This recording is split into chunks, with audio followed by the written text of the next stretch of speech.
Hello and welcome back everyone. कैसे हैं आप सभी? आई होप बहुत बढ़िया होंगे और बहुत अच्छे से अपनी पढ़ाई कर रहे होंगे। जैसा कि आप सभी जानते हैं, इस यूट्यूब चैनल में हम डिस्कस करते हैं बिजनेस स्टडीज सब्जेक्ट से रिलेटेड टॉपिक। अपनी प्रीवियस वीडियो में हम डिस्कस कर रहे थे long term sources of finance, जिसमें हमने इशू ऑफ शेयर्स के बारे में पढ़ा था, शेयर का मीनिंग, टाइप्स ऑफ शेयर, और फिर देखा था हमने 2 टाइप्स के शेयर होते हैं, इक्विटी शेयर और प्रेफरेंस शेयर। जिसमें से इक्विटी शेयर्स क्या होते हैं, इसके फीचर्स क्या हैं, इसके बारे में हम प्रीवियस वीडियो में डिस्कस कर चुके हैं। अगर आपने वो नहीं देखा है तो मैं लिंक डिस्क्रिप्शन में प्रोवाइड कर दूँगी, जिससे आप वो देख लीजिएगा, तो आपको पहले वो अच्छे से समझ में आ जाएगा। आज की वीडियो में हम डिस्कस करने वाले हैं आप सेकेंड टाइप ऑफ शेयर, जो कि है preference shares. Without any delay let's start our today's video. Preference shares या पूर्वाधिकार अंश, जिसे हम हिंदी में कहते हैं, जैसे कि इसका नाम ही बता रहा है कि इन्हें पूर्व अधिकार होगा, यानी पहले अधिकार होगा हर चीज़ में। या तो वो डिविडेंड जब डिस्ट्रीब्यूट होता है उस समय भी इन्हें पहले दिया जाएगा, और कैपिटल भी जब वाइंड अप होगी कंपनी तो सबसे पहले इन्हीं का रिपेमेंट किया जाएगा। इसके मीनिंग को अच्छे से देखते हैं हम। Preference shares are those shares which get preference over equity shares in respect to the payment of dividend and the repayment of investment amount during winding up. जैसा कि मैंने आपको बताया कि प्रेफरेंस शेयर यानी पूर्वाधिकार अंश जो होते हैं वो शेयर्स होते हैं जिन्हें इक्विटी शेयर्स से पहले रखा जाएगा। कब कब? पेमेंट अगर डिविडेंड का होता है तो पहले इन्हें दिया जाएगा, उसके बाद इक्विटी शेयर होल्डर्स को दिया जाता है। जब भी मतलब कंपनी प्रॉफिट अर्न करती है और वो अपने लाभांश को या डिविडेंड को डिस्ट्रीब्यूट करती है एनुअली, तब प्रेफरेंस शेयर्स को पहले डिविडेंड दिया जाता है। और मान लो कंपनी वाइंड अप हो रही है, तब भी इनका जो इन्वेस्टमेंट इन्होंने किया था, जो इनकी कैपिटल लगाई हुई है, उसका रीपेमेंट भी सबसे पहले होगा। तो ये होते हैं हमारे प्रेफरेंस शेयर्स। अब इनके फीचर्स क्या है, क्या कैरेक्टरिस्टिक है, उनके बारे में पढ़ते हैं। फर्स्ट है fixed rate of dividend. Preference share holder get a fixed rate of dividend before paying dividend to equity share holders.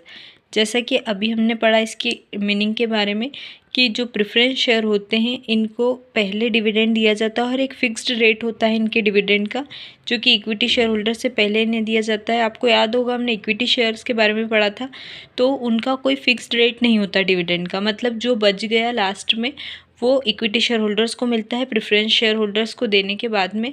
लेकिन इनका एक फ़िक्स्ड रेट होता है कि इनको 5% या 10% इनके शेयर्स पर जितना भी है वो डिविडेंड दिया जाता है, और इक्विटी शेयर होल्डर से पहले दिया जाता है। फिर नेक्स्ट फीचर है no security. Companies do not offer any security against preference shares. The preference share capital is a part of the owners fund capital. और इन्हें भी कंपनी किसी प्रकार की सिक्योरिटी नहीं प्रोवाइड करती, ये भी ऑनर्स फंड का ही पार्ट होते हैं, जैसे कि इक्विटी शेयर्स होते हैं। मींस कि इन्हें भी ऐसा नहीं है कि अगर प्रॉफिट नहीं हुआ तो कुछ मिलेगा, नहीं। अगर जिस साल प्रॉफिट नहीं हुआ कंपनी में तो 1-2 साल इनका जो डिविडेंड है वो डिस्ट्रीब्यूट नहीं किया जाता है। ठीक है, तो आप लोग समझ गए होंगे यहाँ पे नो सिक्योरिटी से क्या मतलब है। फिर बात करते हैं वोटिंग राइट्स के बारे में। The preference share holders do not get voting rights under general conditions. However the preference share holders get voting rights if the dividends are not paid for 2 years और मोर। देखिए, इनको कोई वोटिंग राइट्स नहीं होते preference share holders को। Means कि ये company के डिसीजन मेकिंग प्रोसेस में कोई पार्ट नहीं लेते हैं, ये वोट नहीं कर सकते जनरल कंडीशंस के अंदर। लेकिन अगर मान लो 2 साल या उससे ज़्यादा तक इनका डिविडेंड रोका गया है, इन्हें नहीं डिस्ट्रीब्यूट किया गया है, कंपनी को प्रॉफिट नहीं हुआ, और मान लो 2 या 2 से ज़्यादा साल तक इन लोगों का डिविडेंड नहीं दिया गया, तब इन्हें वोटिंग राइट्स होते हैं और ये डिसीजन मेकिंग प्रोसेस में पार्ट लेते हैं। लेकिन जनरल कंडीशंस में इनके पास कोई वोटिंग राइट्स नहीं होते हैं, जैसे कि इक्विटी शेयर होल्डर्स के पास होते हैं। ठीक है, फिर फोर्थ आता है hybrid security. Preference shares are called hybrid securities as this shares have the features of equity shares as well as features of debentures.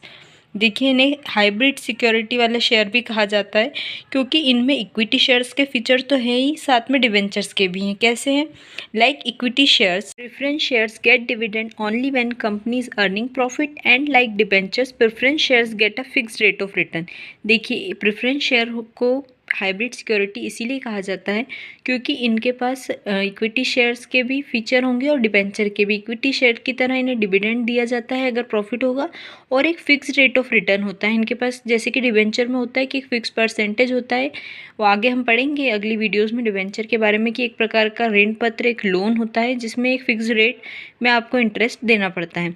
इसी तरह से मतलब प्रेफरेंस शेयर्स भी हाइब्रिड सिक्योरिटी हो गए, क्योंकि इन्हें इक्विटी शेयर्स और डिबेंचर्स दोनों के ही जो फ़ायदे हैं वो इनके अंदर होते हैं। फिर हमारा नेक्स्ट फीचर है कैरेक्टरिस्टिक है प्रेफरेंस शेयर्स का, help to collect large amount of funds. The preference shares help to collect a huge amount of fund because cautious investors and financial institutions prefer to invest in preference shares of a company. Preference shares attract more public due to fix rate of return. देखिए, जैसे कि हम जब से पढ़ रहे हैं कि इन्हें पूर्वाधिकार होता है डिविडेंड के टाइम पर भी, रीपेमेंट ऑफ कैपिटल के टाइम पर भी, और इसीलिए जो क्या होता है कि प्रेफरेंस शेयर ज़्यादा लोग इनमें इन्वेस्ट करना पसंद करते हैं। जो इन्वेस्टर्स होंगे या फाइनेंशियल इंस्टीट्यूशन होंगे या जो पब्लिक है वो प्रेफरेंस शेयर ज़्यादा परचेस करती है या किसी भी कंपनी के प्रेफरेंस शेयर्स वो ज़्यादा लेती है, क्योंकि उनसे क्या होगा कि उनको एक सिक्योरिटी रहती है इसमें और एक फिक्स रेट ऑफ रिटर्न भी मिलता है। इसीलिए एक तरीके से जो large amount of share capital होगा वो प्रेफरेंस शेयर से ही बनता है किसी भी कंपनी की शेयर कैपिटल का। फिर लास्ट फीचर है हमारा no fixed liability. Dividend to preference share holders is paid only when the company is earning profit. During loss period there is no fixed liability to pay dividend as in the case of loans and borrowings. जैसे कि अभी मैंने आपको पहले भी बताया था कि मान लो किसी साल कंपनी को कोई प्रॉफिट नहीं होता है तो प्रेफरेंस शेयर्स को भी कोई डिविडेंड नहीं दिया जाएगा। अगर लॉस हुआ है तो मतलब इनमें ऐसा नहीं कि जिस प्रकार से हम कोई लोन या बोरोइंग करते हैं बाहर से कोई, तो उनको ब्याज देना या उनको लौटाना फिक्स रहता है, इस तरह से इसमें नहीं होता है। जब प्रॉफिट नहीं है किसी साल कंपनी के पास तो उस साल इन लोगों का डिविडेंड रोक दिया जाता है, कोई डिविडेंड प्रेफरेंस शेयर होल्डर्स को भी नहीं दिया जाता है। So that's it for today's video. I hope आप लोगों को हमारा आज का टॉपिक जो प्रेफरेंस शेयर्स के मीनिंग और फीचर्स को हमने पढ़ा अच्छे से समझ में आ गया होगा, और आप लोग प्रीवियस वीडियोस भी ज़रूर देखा कीजिए जिससे कि आपका एक एक टॉपिक कंप्लीट हो सके अच्छे से। और that's it for today's video. अगर अच्छा लग रहा है तो please like share and subscribe ज़रूर करें, एंड मिलते हैं अगली वीडियो में नेक्स्ट टॉपिक के साथ। टिल देन टेक केयर, पढ़ते रहिए, मस्त रहिए। Thank you for watching.